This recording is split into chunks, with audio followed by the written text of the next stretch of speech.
sou Leandro de Araújo, acadêmico de Letras do curso de Letras EAD da Unipampa, do Polo de Esteio UAB, e faço parte do projeto Contadores de Histórias em Redes de Afeto. Eu vim hoje contar uma história para vocês, uma história desse livro aqui, A Menina que Podia Voar e Outros Contos. E é uma história diferente, que o personagem dessa história é uma árvore. Espero que vocês gostem. A história se chama Apenas uma Árvore na Calçada. Ela não tinha nada demais. Não era rara ou frondosa. Quase não dava sombra. Suas folhas tinham um verde desbotado e florava apenas uma vez por ano. Flores pequenas, quase imperceptíveis e sem perfume algum.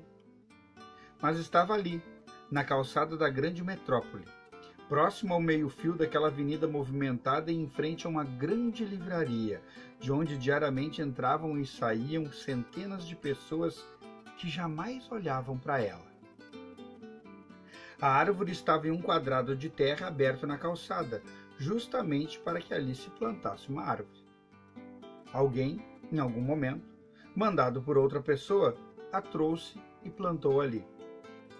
Não sabe ao certo se o objetivo era deixar a cidade mais bonita, supostamente mais natural, ou simplesmente porque as cidades costumavam ter árvores nas calçadas. Ela mesma sequer tinha consciência de sua existência, pelo menos até aquele dia. Quando o amanhecer começou a iluminar a avenida, procurando espaço por entre os prédios em um ensolarado dia de primavera, ela se tornou consciente pela primeira vez.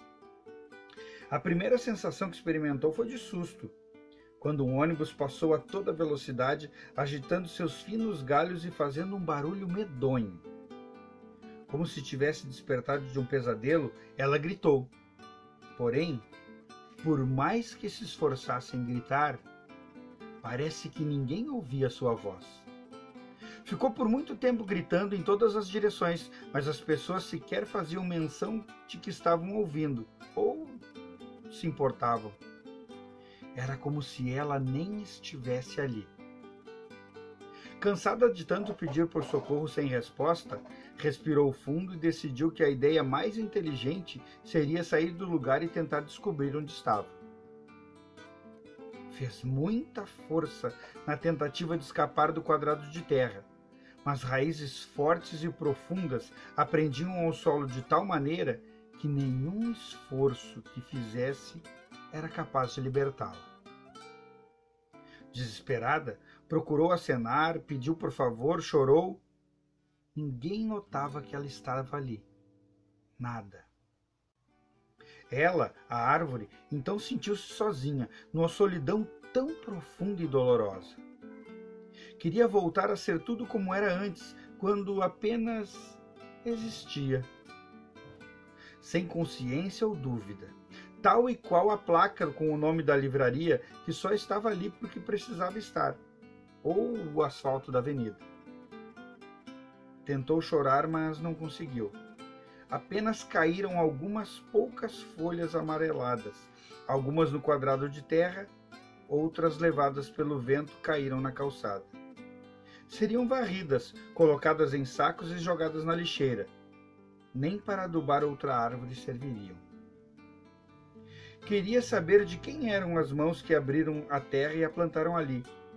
Quem regava suas raízes?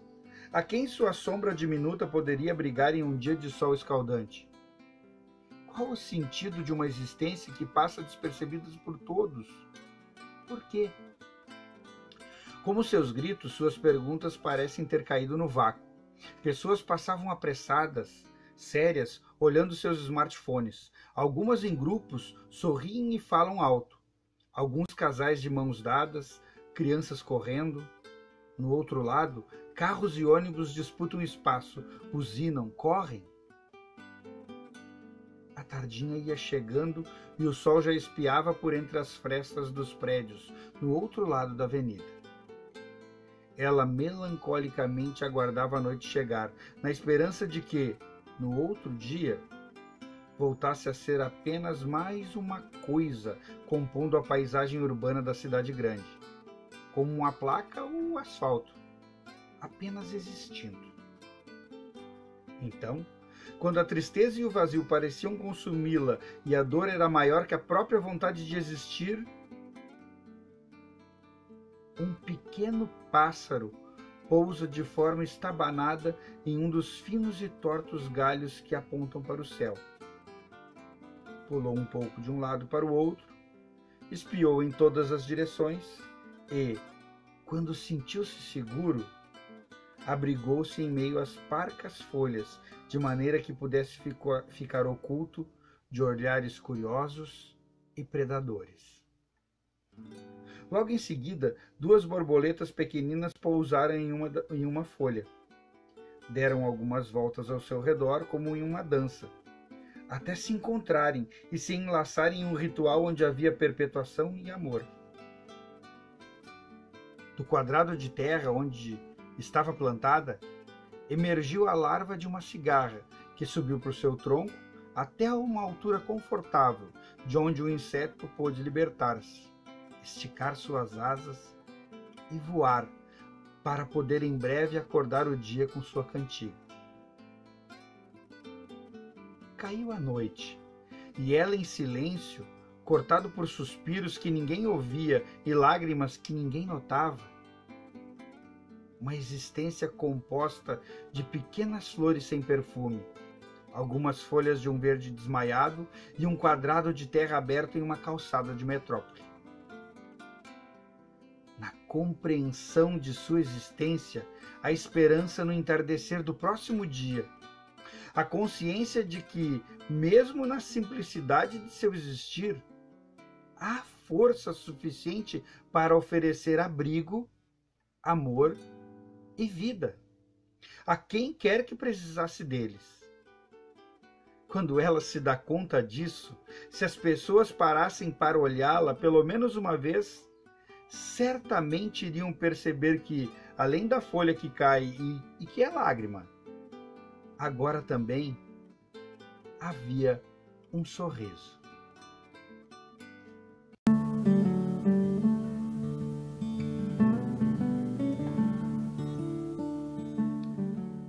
Oi, amiguinhos, oi, amiguinhas. Estamos aqui para contar uma história para vocês. Meu nome é Daniela, eu sou aluna do curso de Letras da Unipampa, Jaguarão.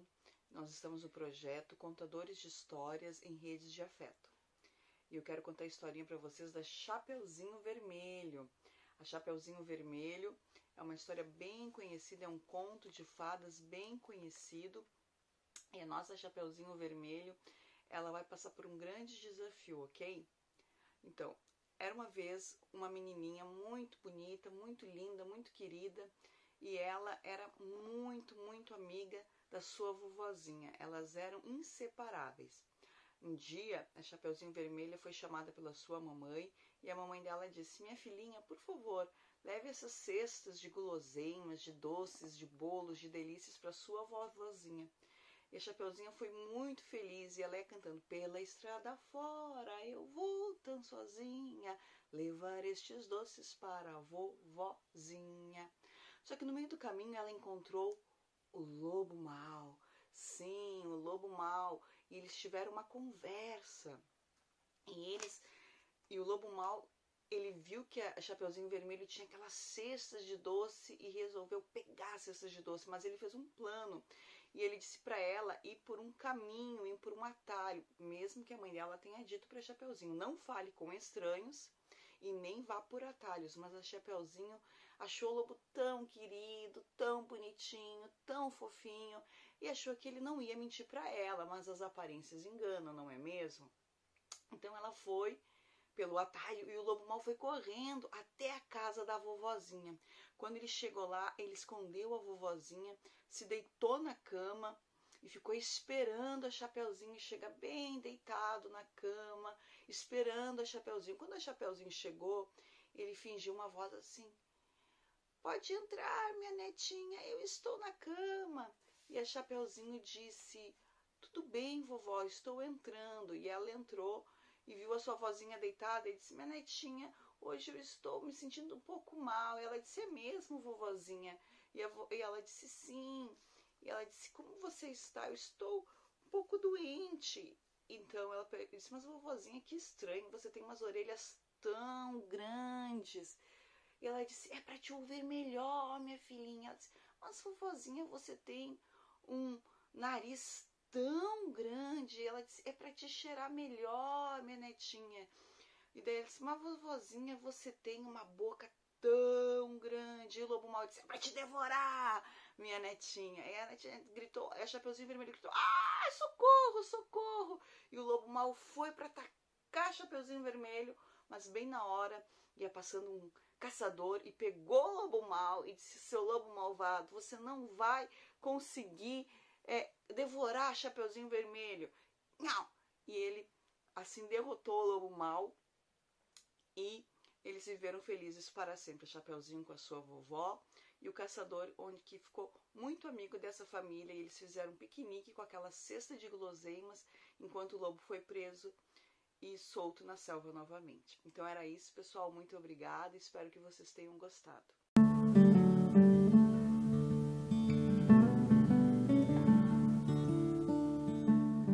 Olá pessoal, meu nome é Lívia, sou aluna do curso de Letras EAD da Unipampa e estou fazendo parte de um projeto Contadores de Histórias, Redes de Afeto.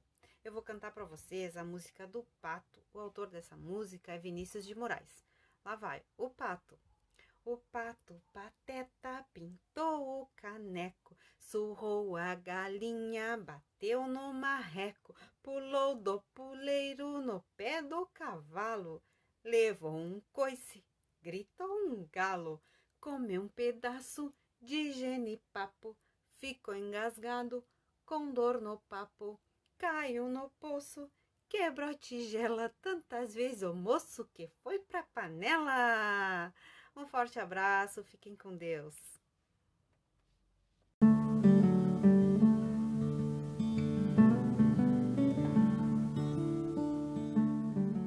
Olá, tudo bem?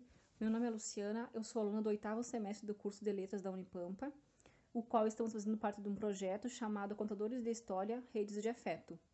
Para contribuir com esse projeto, eu vou contar para vocês a história Sinto o que Sinto e a incrível história de Asta e Géser, de Lázaro Ramos. Naquele dia, Dan acordou bem cedo, olhou o nascer do sol e, mesmo com toda a beleza que viu, sentiu uma coisinha que não queria que ele saísse da cama. Não sabia o que era. Um pouco depois, tomando café com a família reunida, que conservava alegremente, Dan olhou em volta e o coração ficou quentinho. Ficou sem jeito de falar em voz alta o que sentia. No caminho para a escola, Dan tropeçou e caiu. Tinha esquecido de amarrar o sapato. Do chão, ele ainda viu um coleguinha furando fila, coisa que sabe que não se faz. Quase disse uma palavra feia, mas se controlou, já sabia o que estava sentindo. Na escola, mostrou seu novo lápis de cor, mas Susana foi logo dizendo, que lápis feio. Dana concordou e Tito concluiu, o que ela está sentindo é... Dan olhou para Susana, que estava indo embora, e falou baixinho. Não é inveja não, Tito. É que ontem eu disse que o lanche dela tinha gosto ruim. Fiz bobeira. Lila, que assistiu a cena toda, cantarolou rimando. Liga não, Dan. Tudo vai passar amanhã. Ela tem paixão por brincar com você e por maçã. Não dá para esperar amanhã. Tenho que pedir desculpas agora. Dan pegou a maçã do seu lanche e correu em direção a Susana, para se desculpar. Quando a aula começou, a professora fez uma pergunta a Tito. Tito, se hoje eu lhe der 3 chocolates e amanhã 4 sorvetes, você vai ficar com?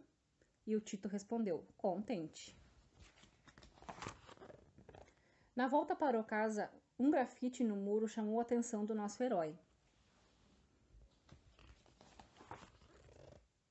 Entrou em casa aos pulos, correu para a bateria e começou a fazer uma música sobre o seu dia.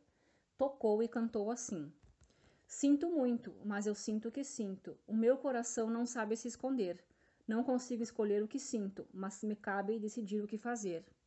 Logo cedo, a mágica do sono me enfeitiçou. Sai pra lá, preguiça, nem dei bola pro desânimo. Papo de família reunida, sempre sinto amor. até que me embaraço nas palavras, fico tímido. Em cada tropeço que a gente dá, a calma deve ser a porta para a raiva não entrar. E caso a inveja queira aparecer, deixa ela falando sozinha, bem longe de você. Sinto muito, mas sinto o que sinto. O meu coração não sabe se esconder. Não consigo escolher o que eu sinto, mas me cabe decidir o que fazer.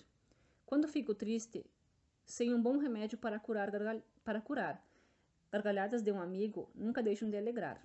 Só se faz sentido o que é sentido pelo coração. Meu entusiasmo se transformará nessa canção. Nesse balanço, a vida é tão feliz e sigo sempre, curioso, pequeno aprendiz. E sinto orgulho de ser quem eu sou.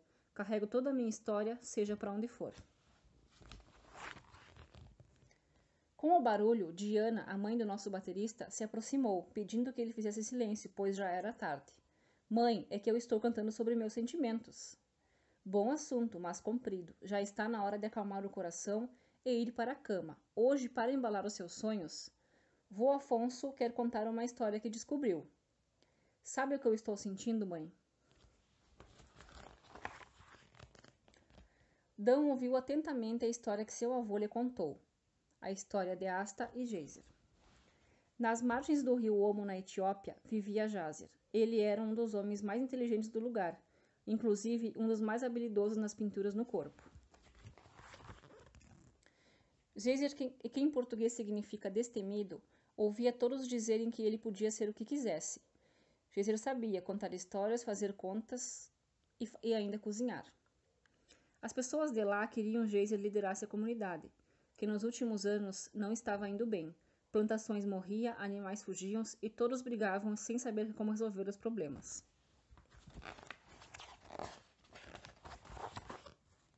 Numa de suas caminhadas para pensar, Geyser conheceu Asta, que em português significa brilhante como uma estrela. Ela era linda como o entardecer e forte como o vento. Eles se apaixonaram logo que se viram. Conversavam muito e ela dizia que queria ir embora dali. Geyser dizia que não podia sair daquele lado da margem, porque precisavam dele. Asta então se apressou em responder: o mundo é mais que o nosso rio. Naquela noite, Geyser não conseguiu dormir, pensando em como resolver aquele problema. Quando enfim adormeceu, em um sonho entrou a solução. Na manhã seguinte, juntou a comunidade e fez uma proposta que foi celebrada. Era uma ideia que mudaria a vida de todos. Por amor e por entender que o mundo é cheio de possibilidades, Geyser, Asta e todo o povo construíram um grande barco, maior do que os que costumavam fazer até então. O barcão foi pintado e enfeitado com flores e frutos, como eles faziam com os corpos e assim com a nova embarcação. Começaram a explorar lugares diferentes, viviam lá, mas de tempos em tempos navegavam para outras margens. E Geyser e Asta, bem, viveram juntos toda a vida, sempre fazendo novas descobertas. Vô Afonso enfim revelou: Dã, essa é a história do seu tataravô. Como você descobriu que saber Dã? Eu descobri porque perguntei a pessoas e a livros. Por isso, Danzinho, sempre que puder, escute as histórias. Vô Afonso então mostrou a foto do povo que vive no rio Omo. E sabe o que Dã sentiu? Dos olhos da criança começaram a sair lágrimas, mas a boca tinha também um largo sorriso. E assim Dã descobriu que podia sentir duas coisas ao mesmo tempo. Abraçou o avô Afonso e proclamou: Sinto muito, mas sinto o que sinto. Correu para a bateria e voltou a tocar. Naquela noite, todos foram dormir mais tarde, cantando juntos a nova canção. Espero que tenham gostado da história.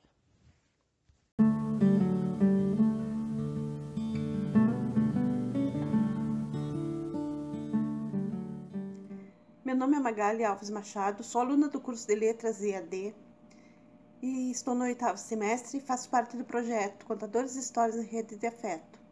Vou contar a história da nuvem que gargalhava.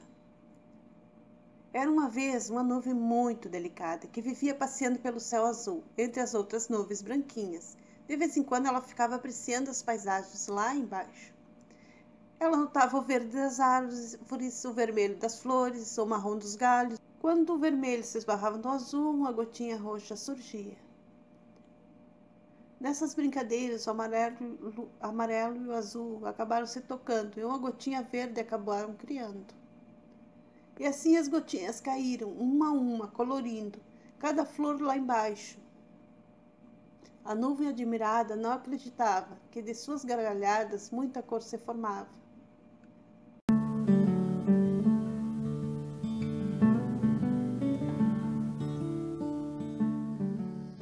Olá, sou Cássia Nunes, estudante de Letras Português do Polo UAB de Quaraí. Participo do projeto Contadores de Histórias em Redes de Afeto.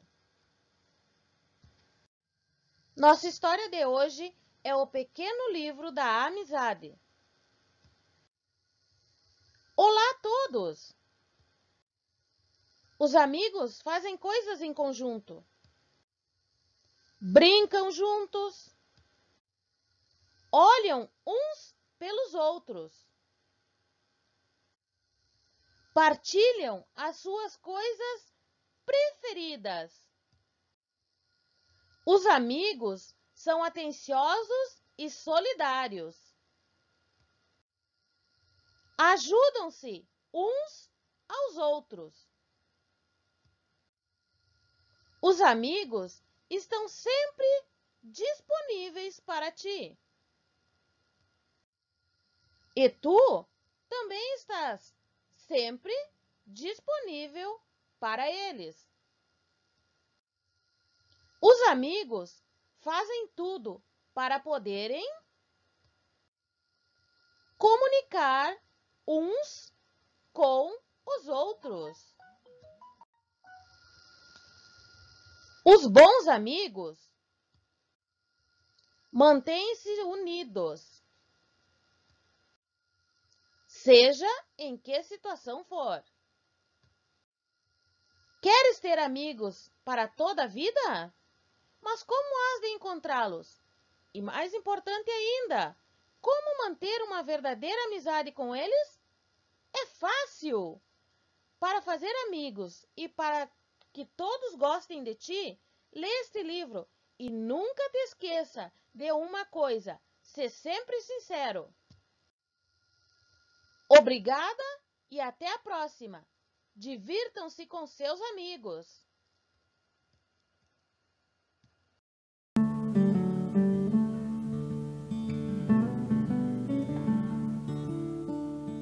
Olá, eu sou o Leandro de Araújo, acadêmico de Letras, do curso de Letras EAD da Unipampa, e faço parte do projeto Contadores de Histórias em Redes de Afeto. Hoje eu vou contar uma história para vocês desse livro, A Menina que Podia Voar e Outros Contos. Espero que vocês gostem. Se trata de uma história sobre um cavaleiro. O título da história: O Cavaleiro e o Espelho. Belo era um cavaleiro medieval. Como todo cavaleiro, tinha a missão de proteger o reino e suas instituições mais importantes, a família, a igreja e o rei. Não necessariamente nessa ordem. Costumava sair à rua com uma espada cinta para que fosse reconhecido publicamente. Se divertia vendo o temor que causava naqueles que não tiveram a honra de ser reconhecidos pelo nobre título. Sentia orgulho da importância de seu trabalho, afinal de contas, poucas pessoas no reino podiam ostentar a imponência de uma espada de cavaleiro e ser respeitado como tal. Vaidoso, Belo também se considerava um homem muito bonito. Com sua postura sempre elegante, jamais deixaria de fazer reverência às frágeis donzelas do reino. Afirmava que, enquanto estivesse por perto, princesa alguma precisaria se preocupar com malfeitores ou dragões. A força de sua arma seria suficiente para que elas pudessem continuar tranquilamente vivendo suas vidas tradicionais, dedicando seu tempo àquilo que faziam de melhor, serem donzelas. Andava por entre as casas do reino sentindo-se muito bem com o medo que a sua enorme espada causava nas pessoas.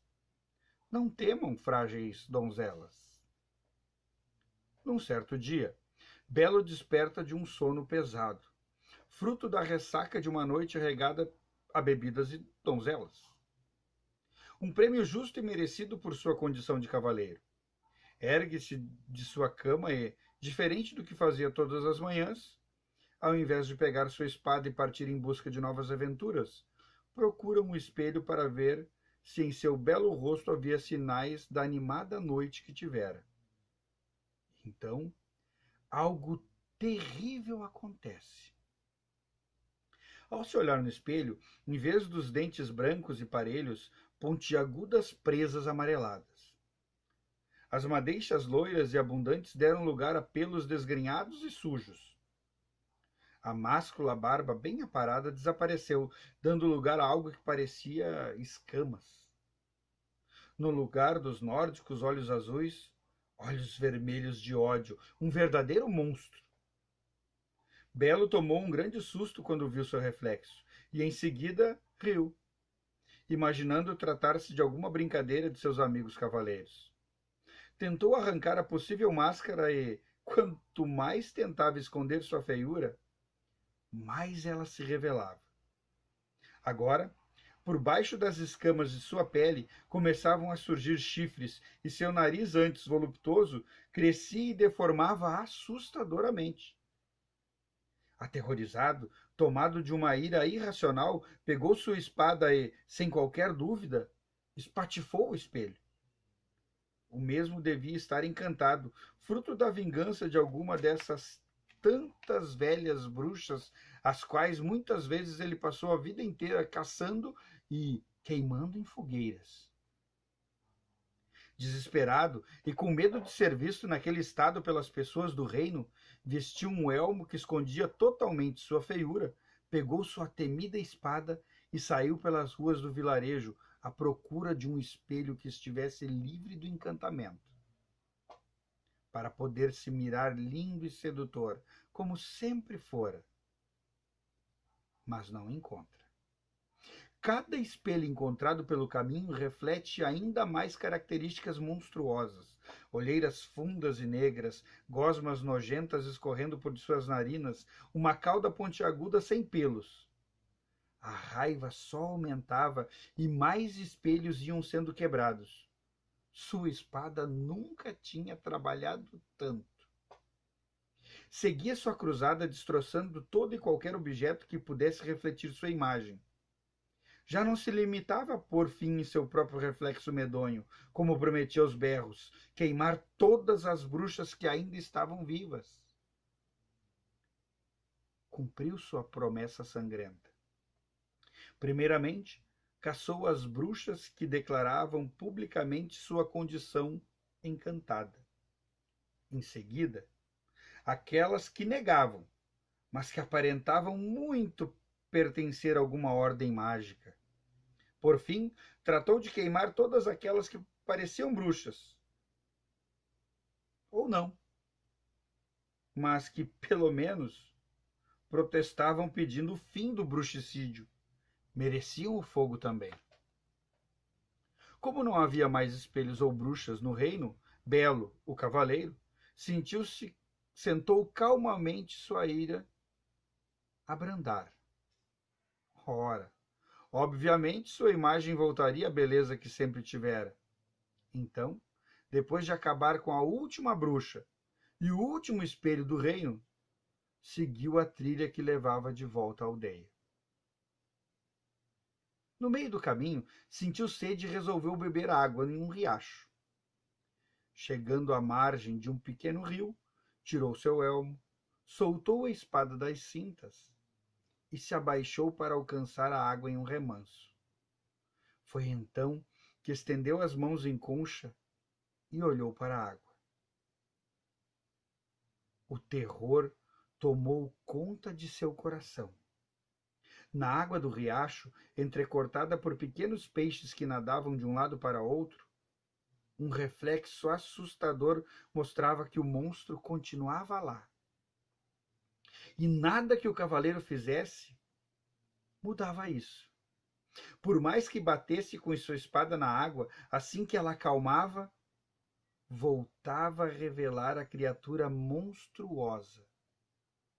Já cansado de tanto golpear seu reflexo sem sucesso, começou a perder as forças e caiu, extenuado. Respirava de forma ofegante, completamente confuso. Em sua cabeça agora uma avalanche de dúvidas e uma única certeza. Por quê? Desde quando? Uma tristeza enorme toma conta de seu ser. Está ferido em sua alma, com medo e sem saber o que fazer. Recupera o fôlego. Volta a sentar-se na beira do riacho e novamente olha seu reflexo. Uma sombra paira sobre sua consciência, quando percebe que talvez o monstro sempre estivera ali. Que o olhar de medo das pessoas jamais teria sido por causa de sua grande e temida espada, mas pela sua aparência medonha. Belo entendeu, então, que de nada adiantava quebrar espelhos ou caçar bruxas, enquanto ele mesmo não reconhecesse o que representava para todos que estavam próximos. Muitas vezes, os monstros que vemos são apenas reflexos daquilo que está em nós, mas que a vaidade ou o medo de não sermos perfeitos acaba por esconder. Os espelhos que quebramos jamais voltam a refletir, assim como as bruxas que queimamos jamais voltarão a fazer sua mágica. Jogou sua espada na água e a viu afundar rapidamente até desaparecer no fundo. O mesmo fez com seu elmo. Voltou a pegar a estrada em direção à aldeia. Agora, entendendo que se aprendesse a reconhecer seu próprio aspecto monstruoso, talvez aprendesse a entender a importância das bruxas e a real utilidade dos espelhos.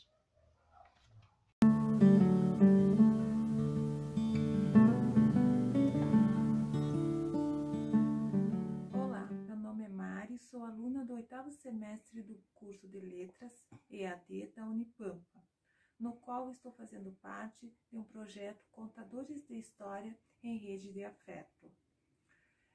Para contribuir com o projeto, eu vou contar a história do livro Amoras, de Emicida.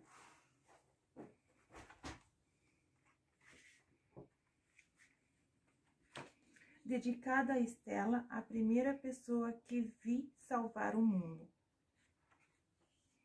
Não há melhor palco para um pensamento que dança do que o lado de dentro da cabeça das crianças. Pode olhar, lá tudo é puro e profundo, que nem o Batalá, o orixá que criou o mundo. Por que choramos ao chegar? Dizem que por nós afastar de Deus, que é o que os muçulmanos chamam de Alá. Nesse planeta, Deus tem tanto nome diferente que, para facilitar, decidiu morar no brilho dos olhos da gente.